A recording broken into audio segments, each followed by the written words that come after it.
భారత్ చేపట్టినటువంటి ఆపరేషన్ సింధూర్లో దాదాపు 9 ఉగ్రస్థావరాలను అయితే ధ్వంసం చేసినటువంటి పరిస్థితి భారత సైన్యం. అయితే ఇందులో జైషే మహమ్మద్కి చెందినటువంటి 4 ఉగ్రస్థావరాలు ఉన్నట్లు తెలుస్తుంది. ఈ 4 ఉగ్రస్థావరాలను పునరుద్ధరణకి పాకిస్తాన్ అయితే నిధులు సమకూర్చింది. ఎందుకంటే ఆ రోజే ఈ జైషే మహమ్మద్ చీఫ్ ఎవడైతే ఉన్నాడో అజర్ మజూద్, మొత్తానికి వీడి ఫ్యామిలీ 14 మంది చనిపోయారు కదా, 10 మంది ఫ్యామిలీ, 4 అనుచరులు, ఒక్కొక్కరికి ₹1 కోటి చెప్పిన 14 కోట్లు పాకిస్తాన్ ప్రభుత్వం ఇస్తానని అప్పుడే ప్రకటించింది. అలాంటిదే ఇప్పుడేమొచ్చేసి ఈ యొక్క ఉగ్రస్థావరాలని పునర్నిర్మించడానికి నిధులు ఇవ్వడమే కాకుండా ఇప్పుడు పాకిస్తాన్ దాదాపు కొన్ని ₹100 కోట్ల పాకిస్తాన్ రూపాయలు ఇవ్వడానికి అయితే ప్రయత్నాలు చేస్తుంది. ఇలాంటి పరిస్థితుల్లో ఇప్పుడు జైషే మహమ్మద్ కూడా 313 కొత్త ఉగ్ర స్థావరాలు ఏర్పాటు చేస్తుంది, ఉగ్ర కేంద్రాలు. దీనికోసం 391 కోట్లు కావాలంట. అంటే ఒక్కొక్క ఉగ్ర స్థావరానికి ₹1,25,00,000 పాకిస్తాన్ రూపాయలు ఏర్పాటు చేయడానికి అనేక విధాలుగా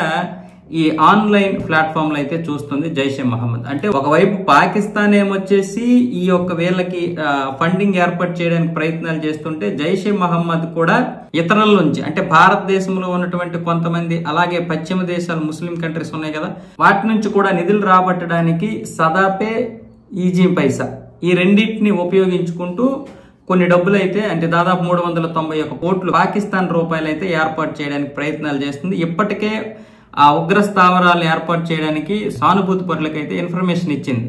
అయితే దీని వెనకాల అమెరికా అండ కూడా ఉంది.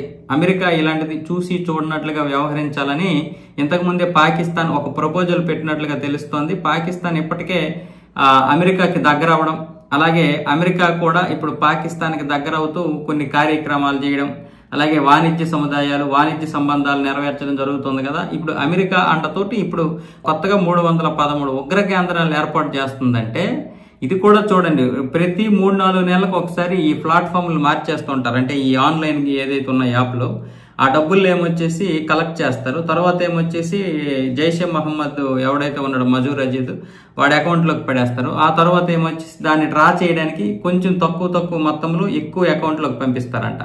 ఆ ఉగ్రవాదుల అకౌంట్లోకి పంపించి దాన్ని డ్రా చేస్తారు. ఈ విధంగా అనేక విధాలుగా డబ్బుని సమకూర్చుకుంటూ ఉగ్ర స్థావరాలు అయితే ఏర్పాటు చేసుకుంటున్నారు.